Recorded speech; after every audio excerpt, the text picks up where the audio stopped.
Greetings to our viewers. We are back talking about UFC number 314, and I'm joined here by Dennis Mashinini, our favorite UFC commentator. Dennis, welcome back to the show. How's it? Hi, Deepak. How is it, everybody? How are you guys doing? So, Dennis, it is a little bit late, but this is a match night we have to talk about. Two big main card events: Volkanovski versus Diego Lopez. It was actually a title fight. Yeah. And then my favorite fight of the night, Paddy the Baddy Pimblett. Yeah, that's our boy. That's our boy. No, man. Insane, eh? Yeah. Okay, I think maybe we'll talk about Volkanovski versus Lopez first. We get that out the way. And then we'll focus on Paddy Pimblett versus Marco Chandler. My gosh. But, yeah, it was... Look, I'll be honest with you. Both of the fighters were well rounded. It was a good fight, but for me, if you ask me, Lopez was holding back. It was not the Lopez that you would expect to go all extreme and bursting out. It's just not. It wasn't Lopez. He kept in a lot. He didn't use his reach. He was. I mean, he had the reach. Clearly, he had the reach. He was a lot taller than Volkanovski. And yeah, Volkanovski just did the right thing. Went in, closed in, and put in the body shots. And obviously the takedowns. The takedowns were huge. So from me looking outward in, right? So I'm not like experienced as you as watching fights, but it looked like Lopez was standing back and waiting for an opportunity to land a punch. He was sort of taking a boxing type of approach. He looked like a boxer. But when I saw his title, they wrote he's got a black belt in jiu-jitsu. I mean, I didn't see any jiu-jitsu coming from Lopez in that fight. And he was struggling with the grappling. I mean, Volkanovski was overpowering this man. Yeah, but Volkanovski was just moving around. Volkanovski was just moving from left to right, and then just darting in, landing some punches, darting out, darting in, doing a kick, darting out quickly. And that was sort of how the first few rounds looked to me. It was very different fighting styles. Diego Lopez was just like sort of waiting, taking punches, trying to land some counters. He was, what he was doing there? He was actually closing himself up, and I couldn't understand that. Why is he closing himself up? He should be, his guard should be out, and he must be using his reach. Even on his legs, there was nothing there, and that I couldn't understand. The fight was a bit funny for me. I'm not too sure. I've heard stories that it was rigged. I've heard some rumors going, but I'll watch the fight again. I think Lopez was just really gun shy. He just didn't want to throw. I don't know. He just didn't want to throw. And Volkanovski did everything right. He just came in. He closed up because he was a shorter guy. Or he's a shorter guy. He closes up, and that's what you do. If you have a longer reach, then you keep your distance, and then you tap him from the outside. But if you're a smaller guy going up against a taller guy, then you're obviously going to close up the reach. You got to close up into the opponent, and that's where you get your body shots, your quick uppercuts, hooks, and come out again and see where he sits from there. So he did everything right there, and obviously the huge takedowns, that was amazing. I mean, geez, he was a beast. So and it looked like Diego had nothing against those takedowns, absolutely nothing. He couldn't do anything. And coming from a jiu-jitsu point of view, he should have been able to, at least capitalize from that. And that's why I'm saying it's the fight was a bit funny. Some guys say it was rigged. I don't know. I'm just gonna not comment on that. But they both fought well. I would think. I mean, he was fatigued. He wasn't tired or anything like that. I didn't see Lopez kind of gas out or anything like that. And that was what's very funny for me. He had the energy. Why didn't he capitalize? So that's the question on all of our heads, I think, on our minds. Sorry. One thing for sure is Lopez can take a punch, because my gosh, he was getting hit. He had hit, and he would hardly flinch, right? I mean, there was a couple that took him down or floored him, but most of the time he would not even flinch. He would just keep on coming forward, taking huge punches to the head, to the chin, and then you just keep coming like, come on, is that all you got? Come on. Yeah, with a close guard. I don't know if he was relying on his armor, your arms here, the forearms, which a lot use as an armor. I mean, that's what you use in a fight. But it didn't even look like that because his guard was quite low. It was like here. It wasn't even here or anything like that to cover his face up. He gave him clean shots. So yeah, that's very peculiar fight. I wouldn't like say that was a good fight. If you know, or even a good win. I just, for Volkanovski, it was an easy fight. It seemed very easy. Yeah, it was very easy. He had his rhythm. He had the game plan. He was the one calling the shot. The fight was fought at his pace, and he was in control the whole time. There was a time, I think, round 4, he got grazed, I think, in his eye. He was blind for a bit. Yeah, I think he had like a small cut or something, but that didn't stop Volkanovski. He was like a beast. When he was very dominant. In fact, every round was dominant. He was dominating, you know. And again, I have to stress. I mean, emphasize the huge takedowns in every round. That was just amazing, just amazing to watch. So yeah, I suppose he deserves the title, but I personally think Diego could have done more, and I think let's see. Maybe he'll give us a little speech on what happened that night. But it was definitely not Diego Lopez. That's not what we know of him. Okay, because I don't know him as a fighter, but like he just looked like a boxer to me. Looked like he preferred to do boxing stance and just throwing punches and waiting for counters. I mean, he landed a couple of punches. I would say he landed like a couple of punches. He floored Volkanovski once, one of the rounds. It gave Volkanovski a bit of a shock, I think. That round 3, he floored him. But they were very far and few between. Absolutely. No, I agree with you. That's what I'm saying. He was very closed up. I don't know if he was gun shy or, some people, they change. It's like there's a huge pressure when you come into that cage. And then all of a sudden, first in the beginning, you feel, I'm confident, and then you're actually there and you actually see Volkanovski in front of you. You know what I'm saying? It could be that he was very gun shy. He didn't have anything against to throw back at him. That could also be the case. That's why before we go to rigging, maybe that was the case, that he just blanked out. And it happens. I'm a fighter. It happens a lot. Trust me. You just get overwhelmed all of a sudden. You don't know why you're not throwing it. You're just tired all of a sudden, very fatigued, and you never know what can happen in the cage. You never know. It's the energy. You got to work with that. Maybe he was just not up for the energy. Or he couldn't tap into it. So, but that was definitely a Diego Lopez we don't want to see again. I mean, we want to see more him using his reach, using his kicks a lot more.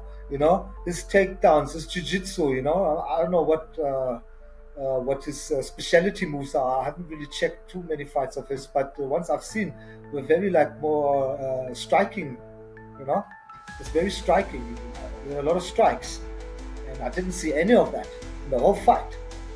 Only in the end, like you said, he was starting to come out a little bit more, but that was about it. It was too late. He already lost both the rounds. It was gone. But yeah, that was Volkanovski and Diego Lopez, eh? So I think Volkanovski clearly won that.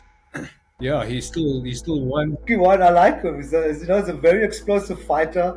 I love watching him fight. He doesn't give you any chances, or he doesn't taking any risks. So let's hope to see him go up against another fighter, one that is maybe a little bit more on his level.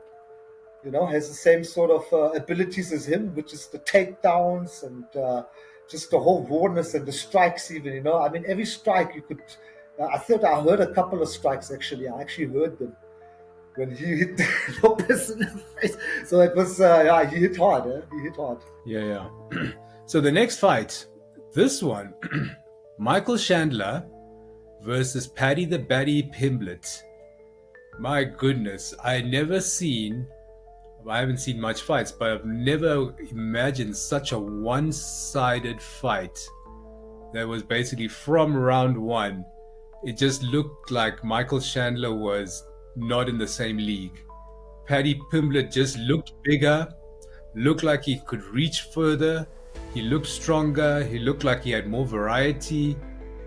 And I mean, round 1 was maybe Paddy made it just edged it. I was about to say, I mean, Marco Chandler is still a force to be reckoned with. And what I saw, Correct, correct. He's number 7, right? He's number 7 on the rank. yeah, exactly. He is number 7, yeah? Yeah, I think so. Yeah. I think he's number 7, yeah. Last time I checked. But um, he was strong as well. I mean, he was giving Paddy, and this is the thing. Paddy looked a lot more focused than in all his other fights, and it's and meaning even the walk in.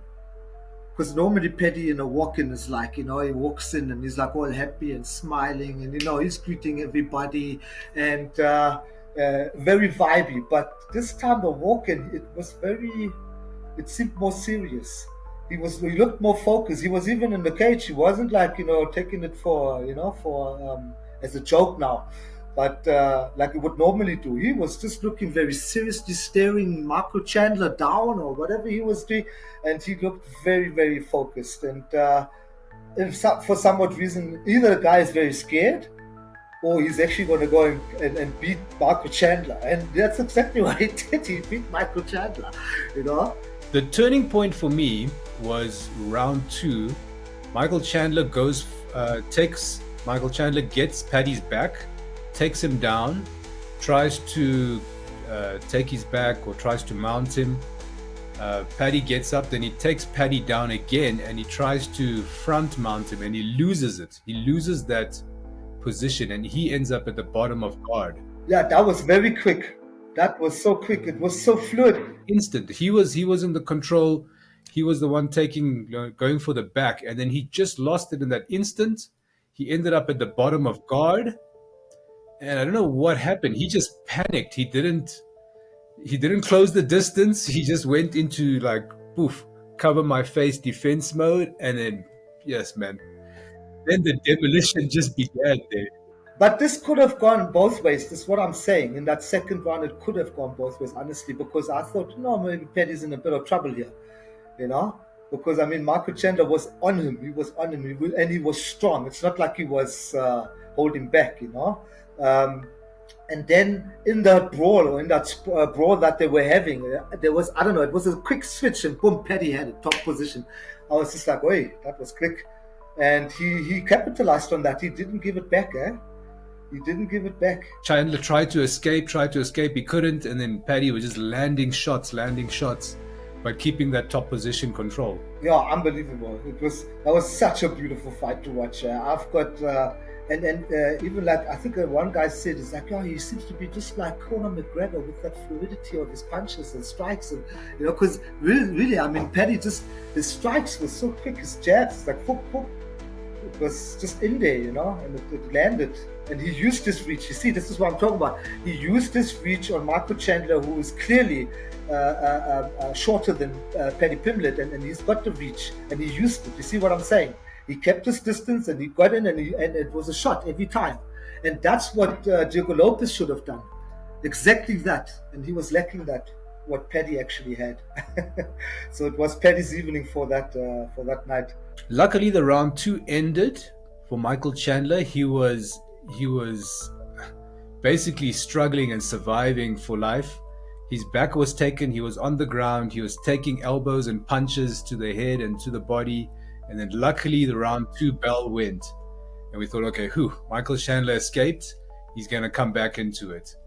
Round 3 begins. And what I noticed round 3, I don't know if you noticed this, but Paddy would not give Michael Chandler 1 second to get into rhythm. I think he figured out Michael Chandler's rhythm. He's got like this little shimmy that he does. But Paddy would just be throwing a punch, throwing a kick, darting in, throwing a punch. And Michael just couldn't get into a rhythm. Like before he could just like get his shit in, he was already defending a punch or a kick. No, he took him off guard, and Paddy kept him honest. That's the thing, he kept it, and like you said, he figured out, I think Chandler maybe was a little bit repetitive on his movement. You could be right there. He knew, okay, here's a takedown attempt coming, or here's a big, huge throw coming, like a punch. And he figured that out. You can read that after a while. And with someone like Paddy Pimblett, who's an expert, I mean, he's a pro. He's been doing this for many years, as young as he is, but he's been in a lot of fights. I'm sure he started reading the timing of Marco Chandler, and that's why he was in there. He just gave him that combo. That combo took him right off there, and he couldn't think after that. It was great. It was actually beautiful to watch. Yeah. But Michael Chandler made that huge mistake. He went in for a takedown, or he went in for like an uppercut, and he got the knee to the face. It was perfectly timed. It was like almost Paddy Pimblett read that book. He knew this play was coming in, and he just connected to his knee. So, but a clean shot, and that was a cut. I mean, the guy was bleeding. It was the whole cage looked like like a gladiator's den there. It's like crazy. But no, absolutely wonderful fight. Wonderful fight. And then on the ground, it just reminded me of pure jiu-jitsu. I mean, obviously minus the striking, but Paddy's got such a good ground game. He takes Michael Chandler to the ground. He controls it. He's got perfect side mount. He's controlling it, trying to get into mount, throwing some punches when he gets a gap. And then when he mounted Michael Chandler, then it was like you could even see it on Chandler's face. Yeah. You could even see it on Chandler's face. He was like, "Oh, I'm done for." And yes, Paddy was just like fucking throwing, yes, just throwing punches. That was such a savage ground and pound by Paddy. I was so amazed. I was like, wow, I can't believe it. I was still like, wow. And he used this reach. He kept it up like this and whoop and just slammed it down. I thought, nah, this is it. How long can he keep this up? And then I think they stopped it. He was lucky in that second round, but third round he wasn't so lucky. Yeah, he kept that mount so nicely, so strong. He kept that top position. I mean, I know when I'm trying to mount the guys back at our gym, I mean, I can't hold mount for 20, 30 seconds, against the higher belts. But here, he just held that mount, top position, side mount. He just had it. It's a technique, though. It's a technique. Yeah, you just, we'll work on that mount. I'll show you how it's done. You just think of rodeo. Just think of rodeo like you're riding a bull.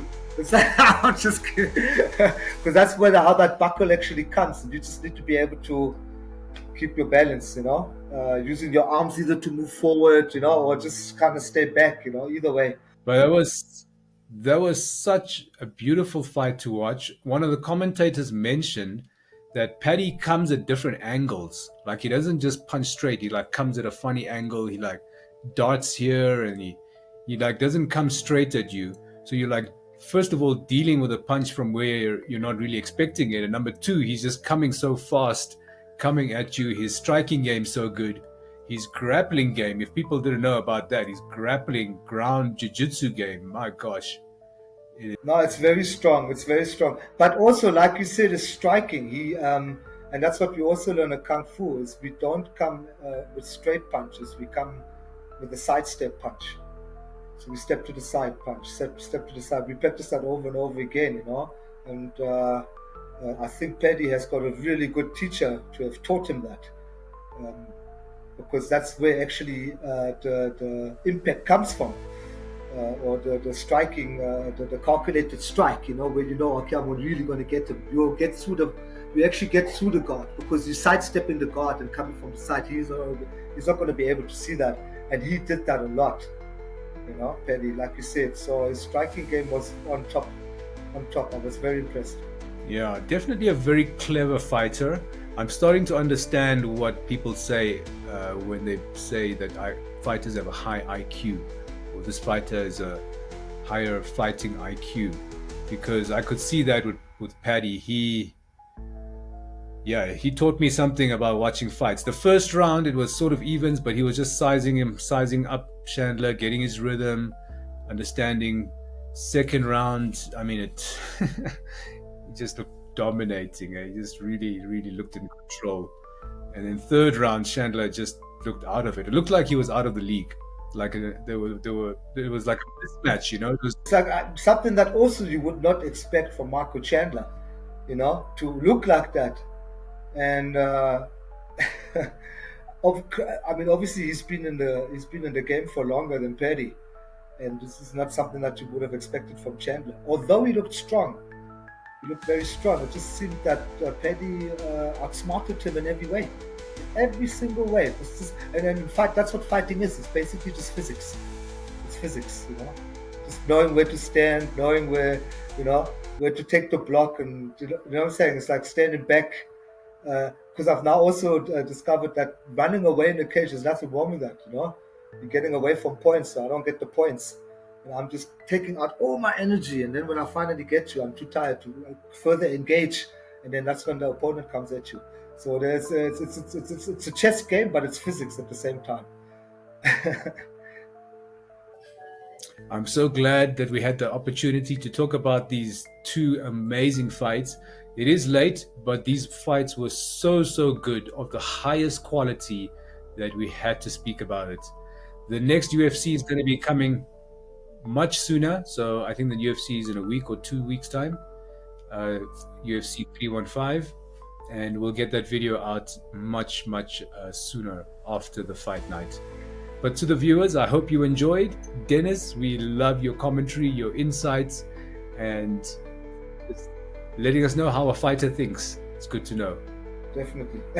Thanks for having me, guys, and ciao. So till next time, ciao for now.